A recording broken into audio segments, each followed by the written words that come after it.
दोस्तों, भगवान परशुराम भगवान श्री विष्णु के 10 अवतारों में से एक हैं। उनका जन्म ब्राह्मण कुल में हुआ था, जो 52 अवतार के बाद तथा भगवान श्री राम अवतार से पूर्व जन्मे थे। मान्यता है कि वे आज भी जीवित हैं तथा कलयुग के अंत तक वे जीवित ही रहेंगे। ऐसे ही उनके जीवन से जुड़े कई ऐसे रोचक पहलू हैं फ्रेंड्स, जो आज के अपने इस वीडियो में हम आपको बतलाने वाले हैं। हेलो दोस्तों, स्वागत करते हैं आप सभी का अपने चैनल ज्ञान मंथन पर। और दोस्तों, आज के अपने इस वीडियो में हम आपको जानकारी दे रहे हैं भगवान परशुराम से जुड़ी हुई। तो चलिए फिर शुरू करते हैं इस वीडियो को। बतलाते हैं आपको भगवान परशुराम से जुड़ी हुई पहली बात। दोस्तों, भगवान श्री विष्णु का कोई भी ऐसा अवतार नहीं रहा जिसके रहते उन्होंने दूसरा अवतार लिया हो, अर्थात एक अवतार की समाप्ति के पश्चात ही वे दूसरा अवतार लेते थे। किंतु जब से भगवान परशुराम ने उनके छठे अवतार के रूप में जन्म लिया है, तब से वे आज तक जीवित हैं। इस प्रकार भगवान श्री विष्णु का यह एकमात्र अवतार है जिन्होंने अपने बाद के अवतारों के समय भी अपनी उपस्थिति दर्ज करवाई। दूसरी बात है फ्रेंड्स, एक बार भगवान परशुराम ने अपने पिता जमदग्नि के कहने पर अपनी मां रेणुका का मस्तक काटकर धड़ से अलग कर दिया था।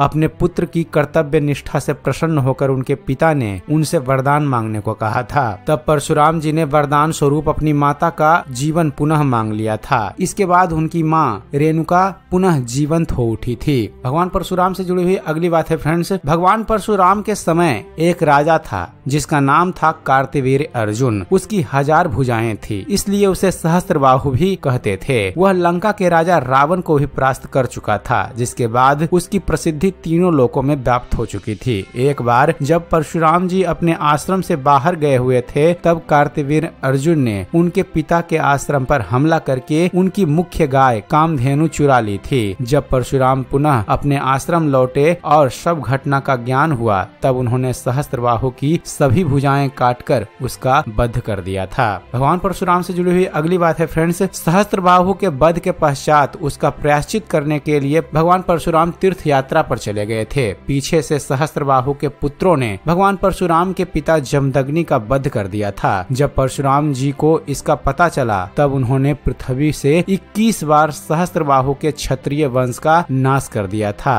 इसलिए उन्हें पृथ्वी को 21 बार क्षत्रिय विहीन करने के तौर पर भी देखा जाता है। भगवान परशुराम से जुड़ा हुआ अगला फैक्ट है फ्रेंड्स, दोस्तों, रामावतार के समय उनकी भगवान श्री राम से राजा जनक के दरबार में प्रथम बार भेंट हुई थी। तब उन्हें यह ज्ञान नहीं था कि श्री राम भगवान श्री विष्णु के ही रूप हैं, इसलिए वे उन पर शिव धनुष तोड़ने के लिए क्रोध करने लगे थे। भरी सभा में भगवान परशुराम और श्री राम के छोटे भाई लक्ष्मण के बीच तीखा संवाद भी हुआ था। इसके बाद भगवान श्री राम ने परशुराम को अपने विष्णु अवतार के रूप में दर्शन दिए थे। यह देखकर भगवान परशुराम का क्रोध शांत हो गया था और वे वहां से चले गए थे। दोस्तों, भगवान श्री कृष्ण के समय भी उन्होंने महत्वपूर्ण योगदान दिया था। महाभारत का युद्ध लड़ने वाले 3 महान योद्धा उनके शिष्य थे। उन्होंने भीष्म पितामह, गुरु द्रोणाचार्य तथा दानवीर कर्ण को अस्त्र शस्त्र की विद्या में पारंगत किया था। बाद में इन तीनों ने महाभारत के युद्ध में कौरवों की ओर से महत्वपूर्ण भूमिका निभाई थी। अगला फैक्ट है दोस्तों, एक बार उनका अपने ही शिष्य भीष्म से भयंकर युद्ध हुआ था, लेकिन इस युद्ध का कुछ भी परिणाम नहीं निकला था, क्योंकि परशुराम जी स्वयं भगवान थे। वह भीष्म को अपनी इच्छा के अनुसार मृत्यु मिलने का वरदान था। इसलिए कई दिनों तक भीषण युद्ध चलने के पश्चात स्वयं देवताओं ने दोनों के बीच युद्ध को रुकवाया था।